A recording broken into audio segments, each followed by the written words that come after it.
Welcome back, History Shelf fans and fam and friends. And I actually said the word fam. I can't believe it. But anyway, looks like I'm rocking the Heat Miser's hair today. And that's okay because obviously, if you watched my last video on what the books I've been recently have read or I'm about to read, it's like 100 degrees here. At least we have a dry heat in Denver. I'm not too keen on humidity. And that's why I wanted to move out here to the high plains, high mountains. You know what I'm saying? All right, so what is the purpose of this here video? Well, this one is, yes, it's true. The folks at Casemate Publishers, we have a beautiful, beautiful thing. I love them, and apparently they love me. They've been sending me some fantastic new military history titles and some new fiction. They're moving out into the fiction world. And I am very excited to try. I've got two of them, and I don't know which one to start first. You know, I've done a poll before, and I said in my last video I'll be starting one of those books here this weekend. Finally, I had a bunch of deadlines, but now I am a little bit free for a bit. So, but you know, I want to read one of these fiction titles, so I'm just going to read the description and not going to make a poll on the community thing. Just comment below if you have a preference. And that's when I will talk about, well, I'll probably talk about both of them, but you know what? Which one should I read first? I just need your help. Just tell me which one you'd like for me to read first. Okay. Let's begin, shall we? This is what I have so far. So let's see if we can make this a 20-minute video. Oh my gosh. Let me start off with a book that was sent to me. I'm going to say thank you to Michael Leventhal at Greenhill Books. This is the publisher. He told me about this book. I had no knowledge about it. And I have it on good authority that this is supposed to be one of the definitive accounts of an engagement that happened in the Franco-Austrian War, right? In 1809. No, yes. This is the Battle of, let me say, I hope I'm pronouncing this, Nam. Maybe the Z is silent. The Battle of Name. I was going to look this up, and I forgot to look up the pronunciation. Please forgive me. This is Napoleon, the Habsburgs, and the End of the War of 1809 by John H. Gill. So, again, I've been talking to Michael at Greenhill Books, and he just cannot rave about this book enough. And so I said, you know, this is not a war I have read a lot about. And he says, you know what, it's okay. It's okay. It's pretty, you know, it's reader friendly. And, you know, the author does a great job of kind of bringing you into it and giving you some background and stuff. So I was like, you know what, I would love it. I would love to know more about some of these European wars in the Napoleonic era. So it's a big book, big chunkster. And Greenhill Books, by the way, is, you know, it's also affiliated with Casemate Publishers. So I kind of keep those together. Let's see here. So the book is roughly, we got a lot of different appendices and battle tables and order of battles. So I'm going to say lots of notes. Okay. That's about 300, over 300 pages, but a lot of stuff in the back.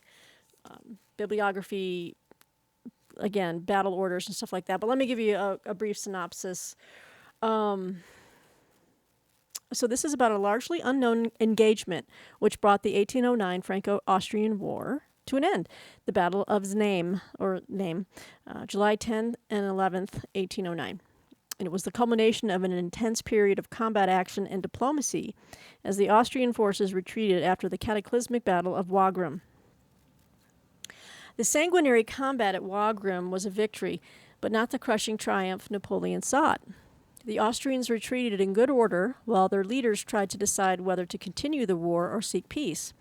After a series of sharp clashes during a confused pursuit, the Austrians were forced into an unwanted rearguard action near the town of name.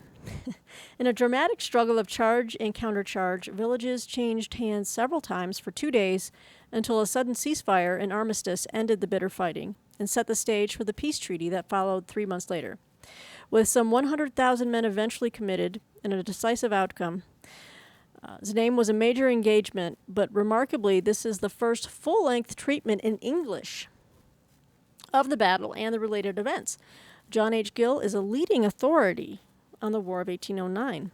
His meticulously researched and expertly crafted account, including 22 maps and 70 illustrations, brings this unjustly neglected story to life for scholars and enthusiasts alike. So, it's about $45 over here in the States. But if you are a student of all things in the Napoleonic warfare, and particularly the War of 1809, this is a must-have. And I can think of a couple of you right off the bat that I know would very much like to have this book and to read it. So let me know what you think, and maybe I can help you out there. So, I'm pleased as punch. Thank you, Michael. I appreciate a chance to take a look at this. Yeah, it's going to be pretty intense. So we've got the Battle of Znaim. Anyone tells me how to pronounce it? Yeah, just go ahead and tell me how to pronounce it. Okay, so now we're moving into Casemate proper. No, hang on. Yes. Okay. These are two. Okay, so I heard about this from my contact at Casemate, and I didn't know that he tried sending this to me. And he sent it to me again because I was like, I never got it, but it's about World War II, and it's about the Panzers. This is Day of the Panzer. Sorry for the glare. Day of the Panzer, a story of American heroism and sacrifice in southern France by Jeff Danby. Again, put out by Casemate.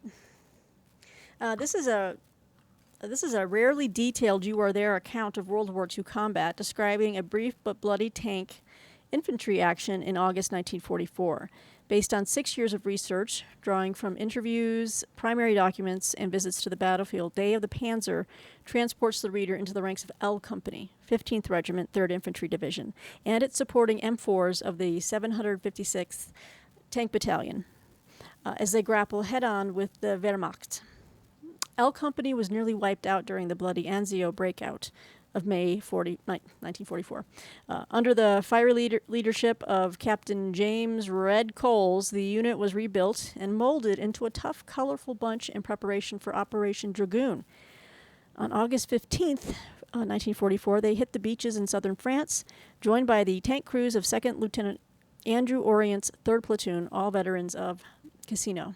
In this book, the minute-by-minute confusion, thrill, and desperation of World War II combat is placed under a microscope, as if the reader were a participant. In this small but singular battle, the courage of U.S. troops and their liberation of France is given full due. Sign me up. Oh, I love it. I recently read just a historical fiction, but it was based on a true story. My last video, I talked about Trial by Fire, and it was about the USS Franklin, and that was a naval it's a history of the what happened to that ship, the aircraft carrier.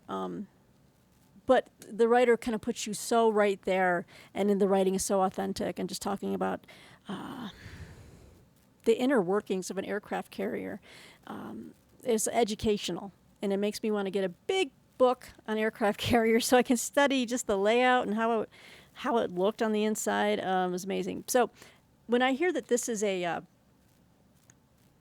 it's placed under a microscope, and it puts you right there as a participant, that stuff I eat up, because it's all about human connection, and I'm so curious about other people's experiences in life, whether it's just every day, whether it's a soldier, whether it's a politician, a farmer, an artist, a writer. I'm just fascinated by. I love reading about what people have experienced in life. It's just that wanting to connect, I guess, and understand the human condition. in all its different guises. So I will very much enjoy this. I've really been getting into the microscopic kind of histories, military histories, and memoirs and such like that. So thank you very much. I'm going to enjoy this one. All right. And so then we have a few more. Okay. Let's see here. Yes. This is a slim little volume, but I'm greatly looking forward to this. I still have this book I need to read by James Stedgeskal. He wrote a thriller, a military thriller. But this is just a straight-up history that he's written. And this is No Moon as Witness. Missions of the SOE and OSS in World War II by James Stedgeskal. Yeah, he's writing a new thriller series. And so I'm really excited for that. I got my little sheet here. But this is all about, let's get into it real quick. I'll just read this real quick. The Special Operations Executive, the SOE, and Office of Strategic Services, OSS, were created to fight an unconventional or subversive war. Some would say a dirty war against the Germans. While SOE was essentially the action arm of British intelligence, albeit separate from the Secret Intelligence Service, OSS would serve both roles, intelligence and special operations, for the duration of the war. SOE and OSS recruited men and women of many different nationalities to operate clandestinely in their home countries. After training, these operatives would be inserted into hostile territory to fight with the resistance against the Axis armies, often acting without backup, in constant danger for months on end. Some unlucky ones were captured, facing torture and execution, while others managed to evade detection and were able to greet the victorious Allied armies as they pushed east in 1944 to 45.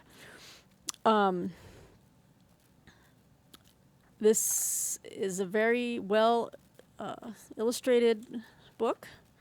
I'm wondering, I'm just pausing just because I'm wondering if it covers the assassination of Heydrich. Yes, it does. See, okay, because I recently read a historical fiction novel based on the true event. It was called Hunting the Hangman. And it talked about how these two, one was a Slovak and one was, help me out here. Damn it. One was a Slovak and one was a Hungarian. Anyway, they went undercover. They were trained by the British Special Forces and went undercover to assassinate Heydrich, the hangman. And yeah, here's a picture of his damaged vehicle. They threw that bomb. They threw that bomb, bish. Sorry. Oh, happened in Prague. But they were such heroes for their people. Fantastic. So that he's going to cover that one in particular, and a bunch of other different operations. So fantastic. No Moon is Witness. Loving this. I just can't get enough of this stuff. I've been really getting into the clandestine operations, special ops, espionage, intelligence services. I'm really kind of jamming on that right now when it comes to World War II stuff. I love reading about the special ops and black ops and stuff like that. Speaking of which, and here's another book that kind of touches on this in a way. It's not intelligence, but it's reconnaissance. And this is Military Reconnaissance, The Eyes and Ears of the Army by Alexander Stilwell. A little small volume here. But it's a neat little history. It takes you from ancient times up to current. I mean, it's very brief, about 170 pages. So very broad overview. So I'll just read this real quick. Since the beginning of history, military commanders have sought the best possible information on which to base their plans, meaning that scouts have always been an invaluable military asset. Skilled and knowledgeable, the best scouts can melt into their surroundings, able to approach and observe the enemy unnoticed. From Alexander the Great's intelligent use of reconnaissance in his campaigns to the use of technology in the 21st century, this is an accessible overview, I stress overview, of the enduring value of reconnaissance to the success in warfare. Yeah, It's very, very, very 50,000 foot there. So it doesn't go into a lot of different things in detail. It probably touches on just some areas that I think, if it touches on them, that it might perk my interest. And I'll be checking out the bibliography here, see what he's got. Yeah, I'll be intrigued to see how he handles such a huge topic in such a small space and what he really focuses on. So, yeah, so that's the next new arrival. Oh, and this one I requested because I've always been interested in just Africa and just what happened in Africa over time and the people who've come and gone and the people who the wars that were fought there, also just the different tribal rivalries and things like this. But this is about the British in Africa. And I don't know much about this particular foray. This is called Britain at War with the Asante Nation, 1823 to 1900, The White Man's Grave, by Stephen Manning. It's put out by Pen and Sword. It's another imprint. Casemate Publishers. Let me see here. Britain fought 3 major wars and 2 minor ones with the Asante people of West Africa in the 19th century. Only the Sudanese and Zulu campaigns saw a greater loss of life, both for the British and the indigenous population. Like the Zulus, the Asante were a warrior nation who offered a tough adversary for the British regulars. They were respected for their martial skills and bravery. And yet these wars have rarely been written about and are little understood. That is why Stephen Manning's vivid, detailed new history of this neglected colonial conflict is of such value. In the War of 1823 to 26, the British were defeated. The British governor's head was severed and his skull was taken to the Asante king, who made a cast of gold, and this trophy was paraded once a year during an Asante ceremony. Did any of you know that? That is wild. The years 1873 to 74 witnessed the brilliance of Sir Garnet Wolseley in overcoming the logistical problems of sending a large British expedition deep into the jungle, where it faced not only a formidable foe, but a climate so unforgiving that the region became known as the White Man's Grave. Finally, the 1900 campaign culminated in the epic siege of the British fort in Kumasi, which must rank as one of the great Victorian escapades alongside the more famous sieges of Peking and Mafeking. Stephen Manning's account, which is based on Asante as well as British sources, offers a fascinating view from both sides of one of the most remarkable and protracted struggles of the colonial era. Doesn't that sound great? Fantastic. And it's easily digestible. I mean, again, it's going to be an introduction of sorts. It's about 160 pages. It has a couple of appendices here. The bibliography looks pretty decent. I need to go through that a little more closely. But got some nice photos in the center, illustrations. But hey, I have never read about the wars of Britain with the Asante Nation.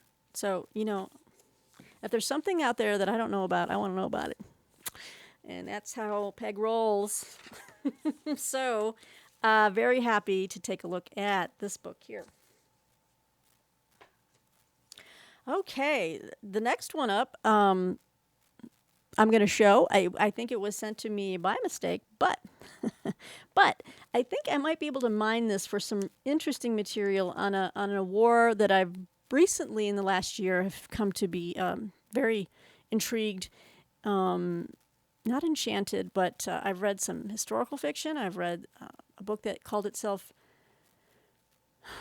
nonfiction fiction or something like that. Lord of All the Dead by Javier Cercas, I believe. And then I just started exploring the Spanish Civil War more. And this is very detailed, and it's about a specific aspect of that war, but it's tank combat in Spain, armored warfare during the Spanish Civil War, 1936 to 39, by Anthony Candle. So, let's see. Tank combat in Spain examines these. They asked questions. Is there a factual basis for the oft-repeated assertion that the Spanish Civil War was a proving ground for World War II? That's an interesting question. That's something I would like to know. In what ways did the Spanish Civil War affect subsequent Soviet tank design and doctrine? A little more arcane, a little bit more for the specialists, but still. Why was the Soviet Union ultimately the principal provider of armored vehicles to the Nationalist Army? I'm interested because I want to know, again, what Stalin was up to. I'm always, anything that has to do with ancillary connections with Stalin and Soviet Union, I'm interested in. Why did Italy, whose armored forces performed very creditably in the Spanish Civil War, come away from Spain unprepared for World War II? That is fascinating. These are great questions that just make me realize if I had known this, I would have asked for the book. But you know what? They sent it to me anyway, so I'm really happy. These are great questions. Historical, just intriguing historical questions. And then how did the Civil War in Spain affect the development of anti-tank weaponry? Again, more specialist, more definitely for the military, gearhead type of person. But it says here, tank combat in Spain examines these and many other complex questions relating to armored warfare in Spain during 1936 to 39, providing answers that are often difficult, occasionally paradoxical, and always thought-provoking. Written by a senior Spanish armor officer and based on years of research, this informed study of the deployment of Italian, German, and Russian tanks in the Civil War presents the profound and costly lessons arising from the employment of armor in the Spanish Civil War. So the questions it's asking are, except for a couple, are very much up my alley. So I am gonna check this out and see. Oh, there's some good stuff in here. It's got an overview of military operations. Got some good photos. Again, it kind of fits in with my just my recent trend and just reading anything I can get my hands on about the Spanish Civil War. So, fantastic. All right, I just needed a little drink here. A little seltzer. Peach-flavored Waterloo seltzer. That's actually quite good. Okay. I will end with 3 casemates, but before I do, I want to highlight a book from Lime Tree Press that the editor at Lime Tree Press reached out to me. And, they're a growing press. They're I've showed a couple books from them already, Fire Force and Survival Course, I believe. And they're moving into some military history titles, and this is a brand new one. And I had never heard of this, but I wanted to introduce this to my military history fans out there, you guys that love military history, and gals. I mean, I'm a gal, and I love military history. I can't tell you why, but I do. And I'm not ashamed of it. So this is from Lime Tree Press, brand new release, and this is the Caribbean Legion and its mercenary air forces, 1947 to 1950. And this is by Dan Higdorn and Mario Overall. It's already been blurbed by the Small Air Forces Observer. This book is highly recommended. All right, let me give you this. From the authors of the renowned Latin America at War series comes a thorough investigation into the history of the Caribbean Legion and the air operations that the Sui Generis Force launched to overthrow Latin America's post-Second World War dictatorships. The very name Caribbean Legion, or Légion del Caribe, evokes an almost instant reaction from any well-informed interest group, whether political, student, academic, enthusiast, or diplomat. But while the Legion has gained nearly legendary status, regionally, and to a lesser extent outside Central America and the Caribbean, it has remained one of those historical anomalies that defies anything approaching complete understanding and comprehension. That's a fantastic description. Indeed, aside from the excellent study by Dr. Charles D. Emmeringer in his 1996 monograph from Penn State University Press, the Legion has received scant, careful examination in the public domain. And perhaps, as an inevitable result, any number of outrageous myths and alternate histories have percolated to the surface since 1951. After a 20-year research campaign, the authors revealed the intricacies of the Legion's history in order to set the record straight, particularly regarding the air operations launched by this unique force. This is a whole new world to me. I go into this blind. I'm intrigued. I'd like to know what the controversy is. What were the myths? What was going on here? It's a slim volume. It has many, at least 6 appendices. Yeah, yeah, about five appendices. So it actually runs about 113 pages. This shouldn't take too long to go through here and read. I'd like to know, what was the Caribbean Legion? What was it meant to do, and what did it do, and what were the myths? What's the scandal here? Not the scandal, but what's the myth? What's going on? Okay, so yeah, I bite. So the Caribbean Legion and its Mercenary Air Forces by Lime Tree Press. Thank you very much, Karen. Appreciate that. Okay, and I will link all the publishers below. I mean, basically Casemate, Greenhill, Lime Tree, of course, Pen and Sword are a part of Casemate. But you know what? I'll link them all, and you can just check them out. Okay, so the last 3 books here. This was just recently sent to me, and I think it's supposed to be, it's part of their Leadership in Action series. I haven't gotten the other one yet, but I received this one just the other day. So it's about Leadership in Action series, as you can see at the bottom here. It's a new series, and this is about General Mark Clark. And I have heard of him in my World War II reading. He was the commander of U.S. Fifth Army and liberator of Rome, and this is by John B. Mikulášek. Nice little paperback edition of the Leadership in Action series. It says here, I'm sorry, I'm going to have to read this from the back. A skilled staff officer, Mark Clark rose quickly through the ranks, and by the time America entered World War II, he was deputy commander of Allied forces in North Africa. Several weeks before Operation Torch, Clark landed by submarine in a daring mission to negotiate the cooperation of the Vichy French. He was subsequently named commander of U.S. Fifth Army and tasked with the invasion of Italy. Fifth Army and Mark Clark are virtually synonymous. From the September 43 landing at Salerno, Clark and his army fought their way north against skilled German resistance. The daring January 44 end run at Anzio set the stage for Fifth Army's liberation of Rome on June 4th, 1944, after 10 months of hard fighting. The war in Italy was not over, but the taking of Rome intact was a tremendous achievement.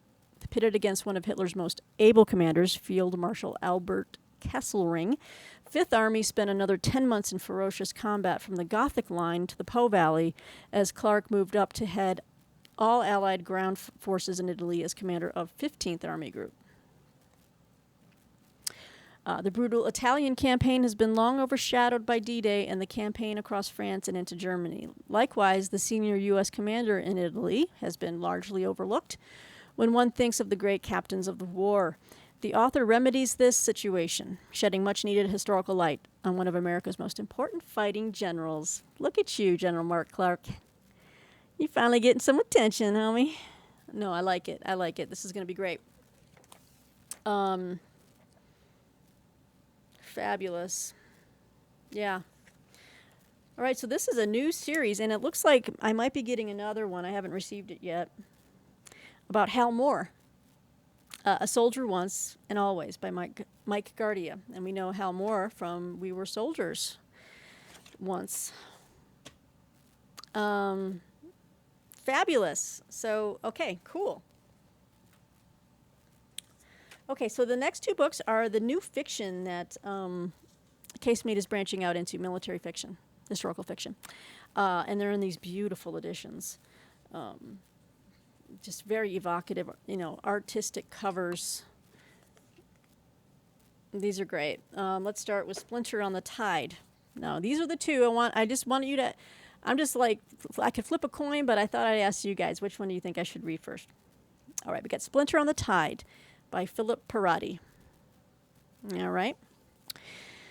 Says here, with German U-boats haunting the Atlantic, sinking ships within sight of the East Coast, the safety of Allied convoys is reliant on the courage of the bravery. Okay, I think that might be a typo. Is reliant on the courage of the young sailors crewing small wooden vessels laid down in the last war. Having survived the sinking of his first ship, Ensign Ash Miller, United States Naval Reserve, is assigned to command one of the new additions to the Splinter Fleet, a 110-foot wooden submarine chaser armed with only understrength guns and depth charges. His task is to weld his untried crew into an efficient fighting unit and take his vessel to sea to protect defenseless Allied merchant vessels. Oh boy. Ash rises to the challenge and meets the threats he faces with understated courage and determination, rescuing stricken seamen, destroying Nazi mines, fighting U-boats, and developing both a tactical sense and command authority that will be the foundation upon which America's citizen sailors eventually win the war. During rare breaks in operations, Ash cherishes a developing relationship with the spirited Claire Morris, who embodies the peaceful ideal for which he has been fighting. Oh, isn't that lovely? All right, so that's Splinter on the Tide by Philip Perotti. All right, so that's the first one. And then we have Commandos, Set Europe Ablaze by Richard Camp. Look at that cover. It's fantastic. I love it. Okay. Summer 1942. Defeatism hangs in the air. Britain stands alone, but Churchill is determined to strike back, and his elite commando forces prepare to raid German-occupied Europe.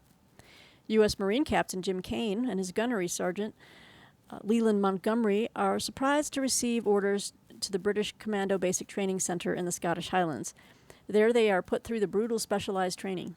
Pitiless forced marches, dangerous live fire exercises, and hazardous assault courses build their physical endurance, and a strong sense of brotherhood develops between them and their British comrades. Kane is quartered in the home of the commando's commanding officer and has the pleasure of meeting the brigadier's daughter, Lorena. Bright and stunning, Lorena is secretive about her work in London. Before Kane can learn more about her, training is interrupted, and the commando squad is sent on an important secret mission to destroy a radar station on Nazi-held Alderney off the coast of France. And there you have it. So again, this is part of their new war and combat fiction line. They're really kind of really investing a lot into, bringing up these older stories. I'm trying to think if they've already been, or if these are no, I think these are just brand new stories. This is exciting. It's exciting that they're doing that. Okay. All right, guys, which one? Splinter on the Tide, which is kind of about like citizen sailors and a wooden submarine. I've never heard of such a thing. Woo! Or Commandos. All right. There you have it. Those are some of my recent new books that have arrived over the last few weeks from the great folks at Casemate and Greenhill and Lime Tree. And thank you so much. And it looks fantastic. I have more stuff to show you. I'm just not going to squeeze it into this video. Other things. I have a magazine haul I wanted to show you. I went to Barnes & Noble over the weekend.